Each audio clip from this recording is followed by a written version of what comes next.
আসসালামু আলাইকুম everyone, welcome back to my channel. আশা করছি সবাই ভালো আছেন। আজকের রেসিপিতে তৈরি করে দেখাবো পাকা আমের তেলের পিঠা।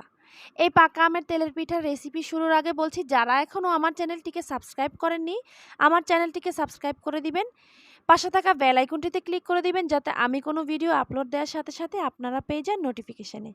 আর যারা অলরেডি সাবস্ক্রাইব করে দিয়েছেন তাদেরকে অসংখ্য ধন্যবাদ। কথা না বাড়িয়ে চলুন শুরু করে দিই আজকের রেসিপি।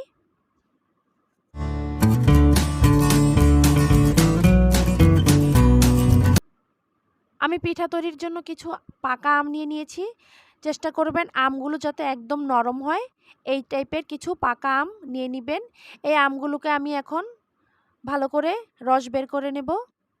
আমি আম থেকে রস বের করে এভাবে একটি ছাঁকনি দিয়ে ছেঁকে রসটা নিয়ে নিয়েছি। এবার এটিকে একটি সাইডে রেখে দিচ্ছি। এবার একটি মিক্সিং বোলে দিয়ে দিব 1.5 কাপ চালের গুঁড়ো। আপনারা চাইলে এই পিঠাটা শুধু ময়দা দিয়েও তৈরি করতে পারেন। আর দিয়ে দিচ্ছি 1/4 কাপ ময়দা, 1/4 কাপ চিনি আর 1/4 কাপ গুঁড়ো দুধ। আর দিয়ে দিব স্বাদ মতো লবণ।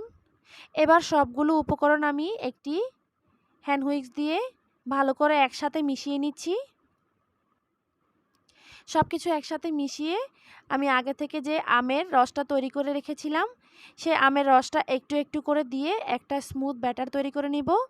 একেবারে ঢেলে না দিয়ে একটু একটু করে দিয়ে একটা ব্যাটার তৈরি করলে ব্যাটারের থিকনেসটা পারফেক্ট থাকে। আমি একটু একটু করে দিয়ে একটা পারফেক্ট ব্যাটার তৈরি করে নিয়েছি। ঠিক এরকম স্মুথ একটা ব্যাটার আমি তৈরি করে নিয়েছি। আমি আপনাদেরকে দেখিয়ে দিচ্ছি কীরকম ঘনত্বের ব্যাটার তৈরি করে নেবেন। ঠিক এরকম ঘনত্বের একটি ব্যাটার তৈরি করে নেবেন। এর থেকে বেশি পাতলা হয়ে গেলে পিঠাটা একদমই ছড়িয়ে যাবে, দেখতে ভালো লাগবে না আর ফুলবেও না। আমি 10 মিনিটের জন্য রেস্টে রেখে দিচ্ছি। 10 মিনিট পর আমি একটি প্যানে পর্যাপ্ত পরিমাণ তেল দিয়ে গরম করে নিয়েছি। এবার আমি পিঠাগুলো ভেজে নেব।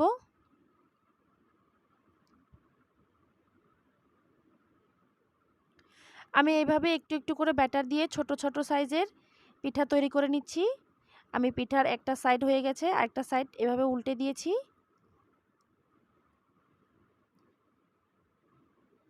এইভাবে করে আমি সবগুলো পিঠাই ভেজে নেব।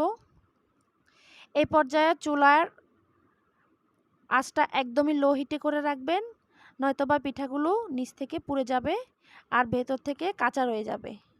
আমি সবগুলো পিঠাই এভাবে করে তৈরি করে নিয়েছি।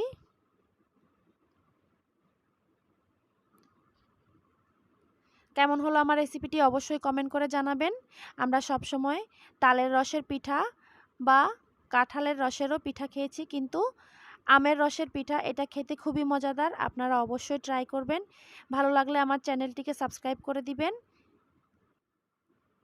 রেসিপিটি শেয়ার করে দিবেন ফ্যামিলি অ্যান্ড ফ্রেন্ডের সাথে। সবাই ভালো থাকবেন, সুস্থ থাকবেন। দেখা হবে পরবর্তী কোনো রেসিপিতে। আল্লাহ হাফেজ।